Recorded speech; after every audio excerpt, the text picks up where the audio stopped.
Histórias do cotidiano, com o historiador Marcos Vinícius Santana.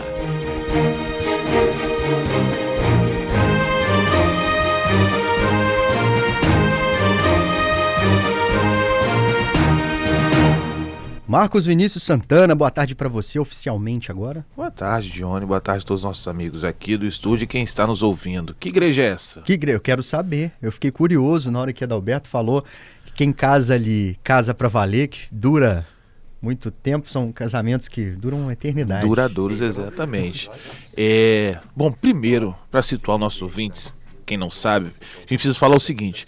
Imagina Vitória antigamente, se resumindo, é o que a gente entende como centro histórico de Vitória.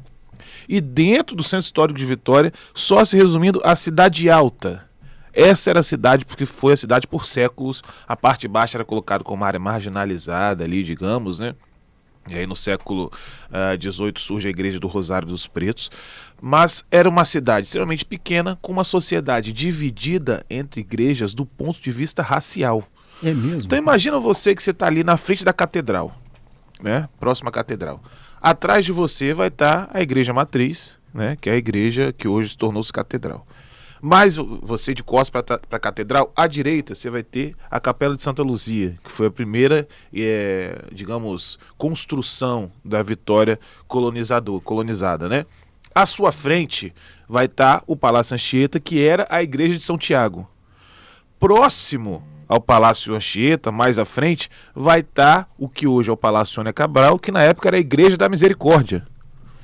E ao lado da Igreja da Misericórdia vai estar a igreja que a gente vai falar posteriormente, que é a Igreja de São Gonçalo. Agora imagine você, uma cidade que era só aquela parte alta e dentro dessa parte alta mais de 4 igrejas, 5 igrejas. Né? Eram muitas igrejas. E você falou do Sônia Cabral, foi derrubada essa igreja depois? Foi derrubada e ali funcionou o Palácio Domingos Martins, que era a Assembleia Legislativa do Espírito Santo. Isso a gente está falando da Vitória de 1800 ali. Né? O Palácio Domingos Martins, ele vem na virada do século, né? Início do século XX ali. Mas para a gente pensar isso, essa cidade dividida em igrejas e restrita à Cidade Alta, falamos do século XVIII. 1700, né? A Igreja do Rosário dos Pretos, que vem ser na Rua do Rosário, já é um lugar colocado como muito afastado da cidade. Então é como se fosse um lugar realmente marginalizado. Ali onde é a Praça Costa Pereira, nós tínhamos a igreja de Nossa Senhora da Conceição da Prainha, que era a igreja dos pescadores. Então aquela parte baixa da cidade era tido como um local ruim mesmo, marginalizado da cidade, e por isso era onde estavam os negros e os pescadores, né? E que igreja que é essa, considerada também Igreja dos Pardos, não é isso? Exatamente. Nós tínhamos a igreja, a maioria das igrejas, né? Tanto a igreja dos jesuítas, que era de São Tiago, tanto da Misericórdia, etc., tinha as irmandades, e as irmandades eram majoritariamente brancas, né? Tinham como grande referência isso, que eu também esqueci de citar, né? O convento de São Francisco, que era uma área um pouco mais afastada, que foi construída ali no século XVI, porque era um local, digamos, privilegiado, porque ele pegava já a água que descia da Fonte Grande. O convento de São Francisco foi o primeiro lugar a ter uma água encanada no Espírito Santo. Então via-se toda a Bahia em caso de invasão e tinha a água da fonte que vinha, né, lá de cima. Posteriormente a gente vai ter também a igreja de Nossa Senhora do Carmo, etc. Mas existiam essas igrejas dos brancos, a igreja dos pretos, que era do Rosário dos Pretos, que foi dado nesse local muito afastado, nomeado de Morro do Pernambuco, e a igreja dos Pardos, que é essa de São Gonçalo. E aí quem for hoje ao centro vai perceber o seguinte, que a igreja do Rosário dos Pretos realmente está muito afastada, e a igreja de São Gonçalo ela também fica num lugar relativamente mais afastado desse epicentro. É próximo, é uma rua assim, em menos de 200 metros você está do Palácio Anchieta na igreja de São Gonçalo, mas é um lugar relativamente afastado para aquela concepção de cidade. Não à toa que ela é a única que não está virada para o centro, né? Todas essas igrejas que eu citei, ou que eram igrejas, tem tipo meio que virada para uma região central, ela está virada para o lado do Parque Moscoso, numa época que não existia o Parque Moscoso, que era uma área pantanosa, né? E ela virada para o nada na época que foi virada para o nada, como se fosse um lugar marginalizado. E o curioso é que ela surge de duas irmandades, que é a Irmandade Nossa Senhora do Amparo, né? Que inicialmente ela é formada ali ela é formada dentro do Colégio São Tiago, né, quando ainda era igreja, e depois ela vai se fundir com a Irmandade da Boa Morte. O curioso é que essa Irmandade Nossa Senhora do Amparo foi criada por pardos, a concepção de pardos da época, né, livres e escravizados. eles fundam a Irmandade e depois, em junção com membros da Irmandade da Boa Morte, eles fundam ali no século XVIII, possivelmente 1707, uma capelinha destinada, né, a Nossa Senhora do Amparo e Nossa Senhora da Boa Morte, ou Nossa Senhora Assunção, que se coloca em alguns pontos, né? E depois, posteriormente, já em 1766, eles pedem autorização às autoridades da Igreja Católica para se construir uma nova igreja e destiná-la a São Gonçalo Garcia, por ser um santo indiano. Então, digamos, né, as características físicas do santo foi escolhida justamente por ele ser um homem pardo. Ele ter essas características de concepção de pardo da época, né? E aí, a partir daí, é destinada à igreja de São Gonçalo Garcia, né? Que era a igreja que fazia referência aos pardos da época. E até quando a gente teve esse tipo de segregação, ô Marcos? Porque de vez em quando é comum você falar pra gente aqui de igrejas que foram construídas pela população negra para que eles pudessem assistir às missas, né? Havia um interesse também da própria Igreja Católica em expandir ali, né, o evangelho, levar a religião para frente, e lidava com essa sociedade escravagista, né, rapaz? Como é que era isso? Até quando que foi segregando assim?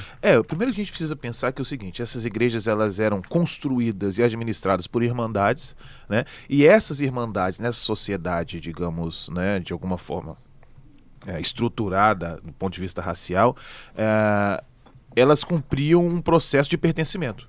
Então, você pertencer a uma irmandade era basicamente você ter uma autoproteção. Por quê? Um exemplo, os cemitérios daquela época eram igrejas. A igreja de São Gonçalo não teve cemitério por causa da concepção geográfica ali, né? Ali não tinha como se construir um cemitério relativo, né? Então funcionou por muito tempo próximo à igreja de São Francisco. Mas eu quero dizer o seguinte: para você ter um enterro digno, você tinha que se pertencer a alguma irmandade. O cemitério de Santo Antônio, ele vem já na virada do século XX. Né, 1912, ali inaugurado o cemitério de Santo Antônio. Então, antes disso, para você ter um enterro digno, você tinha que ter filiado a alguma irmandade. A irmandade promovia festas, promovia leilões, promovia... Então, a sociabilidade daquela época se passava por isso.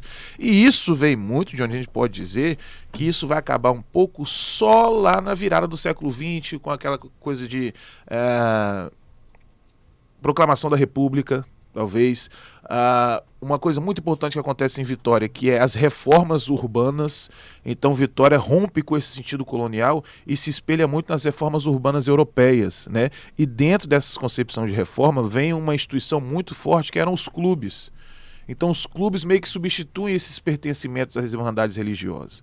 Então acaba com aquela coisa de que eu sou do Rosário dos Pretos, que eu sou franciscano do Convento de São Francisco, eu sou da Irmandade da Boa Morte, que não acabou de vez, né? Mas esse pertencimento passa a ser: eu sou do Clube Vitória, eu sou do Clube Saldanha, eu sou do Álvares Cabral, né? Então esse pertencimento acaba acontecendo de uma forma muito grande. E aí essa história dos casamentos, inicialmente eram os casamentos eternos, tá? Casamentos eternos. Casamentos que não acabavam.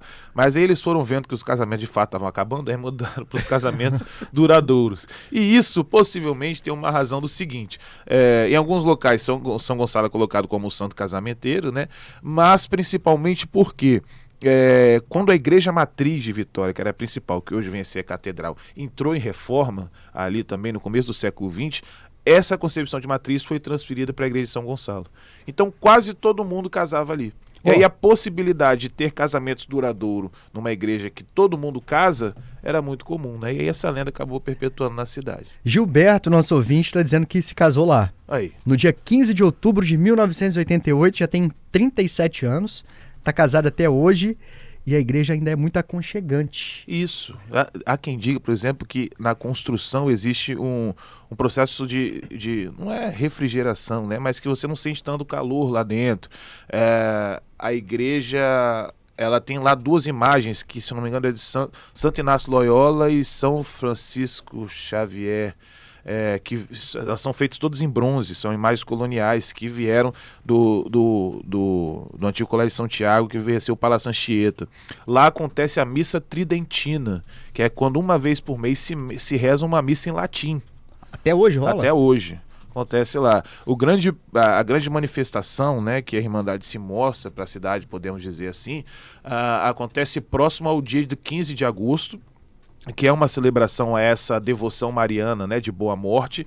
E o curioso é que a santa sai na procissão deitada, né, que ela como se ela estivesse dormindo, porque podemos dizer que o culto à Nossa Senhora da Boa Morte é em alusão à morte de Maria mesmo. E existem duas interpretações, tanto do ponto de vista ortodoxo, né, o catolicismo tradicional, que se Maria de fato ela teria morrido, e aí ela teria ressuscitado 3 dias depois, igual a Jesus Cristo. Então a procissão ela faz uma encenação a isso, ou se a morte dela de fato não aconteceu, ela simplesmente subiu aos céus da forma que ela estava. E nessas duas formas ela sai da igreja deitada, né, e depois ela retorna já no seu sentido normal. Isso acontece sempre, se eu não me engano, no final de semana próximo ao dia 15 de agosto. Cara, que legal. Você falou isso, eu me lembrei de uma festa que tem numa cidade chamada Liberdade, lá no sul de Minas. E tem um santuário do Bom Jesus, e eles fazem exatamente isso. A imagem é deitada, ela chega assim na igreja, e depois dos rituais, não sei informar o motivo, o santo volta a ficar em pé em algum momento. É a ilusão à ressurreição da própria Nossa Senhora, a própria Maria. Agora, Adalberto, enquanto a gente bate um papo aqui, Marcos, Adalberto foi mais longe. Não acredito. Ele foi comprovar essa tese de que quem casa na igreja de São Gonçalo casa pra valer ali. O Gilberto já tinha falado isso com a gente, né, Johnny? Agora, teve uma ouvinte aqui que, assim, ela é apaixonada pelo quadro aqui do Marcos, que ela me ligou, Johnny, e falou assim: Adalberto, eu sei de qual igreja vocês estão falando. E ela está com a gente ao vivo na linha, e a gente vai trazer o depoimento dela agora, nossa ouvinte, Dona Almira. Boa tarde, Dona Almira, tudo jóia? Boa tarde, Dona Almira. Boa tarde. E aí, Dona Almira? Oi, tudo bom, Marcos Denilson? Tudo bem. Que felicidade ter a senhora aqui. A gente quer saber a sua história ao vivo agora. Conta um pouquinho pra gente a sua relação aí com a Igreja de São Gonçalo. Eu casei na Igreja de São Gonçalo em 72. Só tenho 53 anos de casada. Olha. Parabéns aí. Graças a Deus, só bênção. A senhora que sempre participou com a gente, hoje está participando de uma forma mais efetiva, comprovando aí de alguma forma essa lenda que ronda a nossa cidade. Com certeza. Casei na São Gonçalo. Dona Almira, como é que foi o casamento da senhora? Conta aí, fecha o olhinho, descreve pra gente esse dia lindo de 72. Eu casei de manhã, no horário de 10 horas da manhã. E foi muito bom, foi lindo, meu casamento foi lindo. Tem todas as fotos, tem meu álbum de fotos. Foi maravilhoso. E está durando até hoje e vai durar, sem Deus, até enquanto Deus quiser. E a senhora escolheu essa igreja por quê? Eu morava no centro de Vitória na época. Eu morava ali na Florentina Vidos, né? Que era próxima ali a São Gonçalo. E aí foi o motivo pelo qual a senhora escolheu, né? Era a igreja mais próxima, né? E a senhora conhece mais gente que se casou lá também, Dona Almira? Eu conheço, inclusive agora no dia 11 de outubro, casou um vizinho meu lá. É mesmo? Dia 11 de outubro. E a senhora... Murilo e Gabriela. Um casamento lindo também. A senhora já falou da fama da igreja pra eles? Lógico, quando eles me falaram, eu falei, vai casar que lá o casamento dura. Casa lá. E o esposo da senhora? Quem que é o esposo da senhora? É Wilson Jacob. Wilson? Wilson Jacob, aham. Parabéns pra vocês aí, ó, 53 anos de casado, é bodas de... 53, aham. 3 filhos maravilhosos. 50 é ouro, né? 50 é ouro. 4 netos maravilhosos, inclusive o Pedro Cunha, que todo mundo aí conhece. Super competente. Pedro Cunha, que já esteve aqui comigo, né, Dona Almira? A gente já trabalhou aqui juntos na produção. Pedro pois aqui...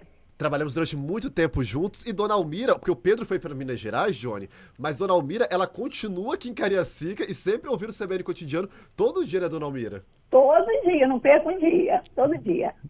Maravilhosa, Dona Almira. Obrigado, viu, por falar com a gente. Márcio Vinícius, obrigado você. Continua que o programa é maravilhoso. Obrigado, Dona Almira. Obrigado pela participação, por acompanhar e por todo apoio. E parabéns pelo casamento. Obrigado, Márcio Vinícius. Dona Almira, obrigada mesmo, um abraço. Uma pergunta, a senhora não quis fazer aquele casamento de 50 anos? Não, menino, não fizemos não, devia ter feito, né? Não fizemos não. Dá tempo de fazer o de 54? Ou faz uns 60 e convida a gente. É verdade. Se fizer, não esqueça da gente, hein? Não, lógico, com certeza que não. Um abraço pra senhora. Um abração e obrigada. Valeu, olha que legal, né, Marcos? Você vê, e o curioso é que por muito tempo a fila de espera para se casar na São Gonçalo, possivelmente movida por essa lenda, era mais de 2 anos, gente. 2 anos, você se inscrevia e esperava aí 2, 3 anos para poder chegar à data do seu casamento.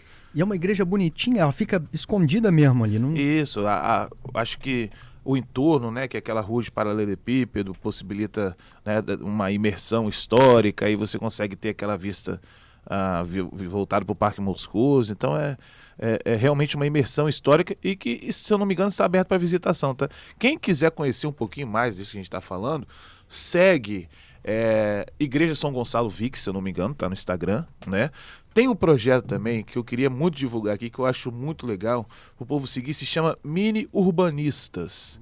É um projeto, na rede social, isso. Mini Urbanistas é o seguinte, você tem que estar com uma criança, é feito por professores, pessoas vinculadas ao VV, né? E aí você tem que estar com uma criança para você fazer um tour histórico pelo centro, porque na verdade não é para você, é para a criança, né? E aí você tem que ir acompanhado a criança tem que ir acompanhada de um responsável, e aí você vai ensinando a criança ali o centro histórico, e a igreja de São Gonçalo está também presente nesse tour, né? Eu também faço um tour contando a história negra do espírito do centro histórico, né? E o São Gonçalo também está presente. Então quem quiser acompanhar, segue aí nas minhas redes, que possivelmente nós teremos uma nova turma. Santana, Marcos Vinícius, Marcos com U. E a igreja, se eu não me engano, está aberta assim para quem quiser, né, dar uma olhada, ver como é que está lá. Ela esteve presente também no projeto Visitar, que é um projeto que existia aqui em Vitória anteriormente. Você visitava bons pontos, se não me engano, 19 pontos visitáveis, né, do Centro Histórico de Vitória. Infelizmente, hoje nós temos, acho que só 3 ou 4 abertos, mas podemos aí fazer uma força, poder público voltar, porque vale muito a pena a gente conhecer a história da nossa cidade, do nosso povo, né? E é diferente você sair para fazer uma comprinha lá no centro, ou quem já mora no centro descer para ir no mercado, é completamente diferente do que o Marcos está falando, né? Completamente diferente. Você tem ali, e essa imersão histórica, gente, não é só no seu sentido da curiosidade, não, tá? Você entende muita coisa do que acontece no presente, isso está diretamente ligado na formação da sua identidade. Você entende, por exemplo, né, quando a gente fala dessa divisão racial, você entende por que as igrejas estão localizadas em determinados locais, por que a igreja do Rosário é longe, você entende o racismo estrutural que nós vivemos hoje, você entende a força da igreja católica, você entende as perseguições religiosas que ainda seguimos, enfim, é de fato a história explicando o presente, mas que no nosso caso o privilégio de ter a história diante dos nossos olhos, né? Você sabia que eu fiz um tour esses dias lá na Ilha das Caieiras? Sério? Sério. Gostou? Adorei, fiz com guia e tudo. Aí, que legal. A gente foi naquela igrejinha que tem ali virado pra Bahia, agora deu um branco aqui. Ali, eu não sei se é Nossa Senhora dos Navegantes, das Candeias, não sei, mas tem uma igreja ali mesmo. É bem escondidinha, naquela rua principal ali que você sai pro Novo Deck, que tem ali, pra Nova Orla. E aí a gente fez um tour guiado, a Tati, que é moradora ali da Ilha das Caieiras, e o Fernandão, que é lá do... Jesus de Nazaré. Não, é outro Fernando. É outro Fernando? Esse Fernando estava lá também. Tava lá o Fernando também, de Jesus de Nazaré, que já faz um tour, mas é um Fernandão morador lá do Conduza, do Morro do Conduza, que tem uma vista, um visual para a Bahia de Vitória. Dizem que uma vista lindíssima, né, Diogo? Já me falaram já. Uma das mais bonitas que eu já vi, assim, da cidade de Vitória.